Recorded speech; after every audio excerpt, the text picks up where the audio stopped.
Ano advice mo sa stoners na nauubos ang money sa weed?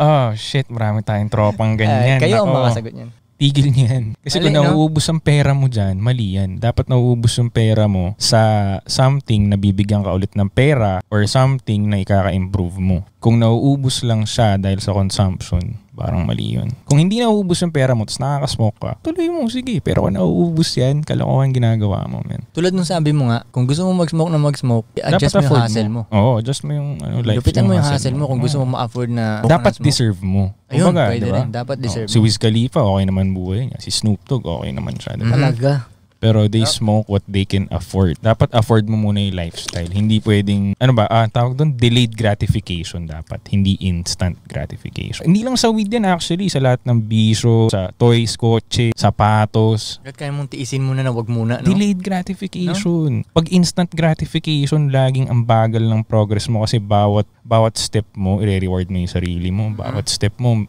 kailangan may pleasure kang kapalit. Parang bagal nun. So, yeah. Kaya pag gagawin mo na yung, kunyari, and smoke, kunyari. Saya nun. Parang hinintay mo ng matagal eh. Yup. Mas masaya siya, no? Tsaka tuloy-tuloy. Tuloy-tuloy na siya, tol. Alin? Yung smoke. Magtutuloy-tuloy ka. Oo, gano'n na yun eh. Naano mo. Tangina mo. Na-unlock mo na eh. Oo, tuloy-tuloy na yun. Smoke na lang, smoke, diba? Nakamit mo na ang dapat mong makamit. Pag nakamit mo na ang dapat mong makamit. Yun pala, dapat.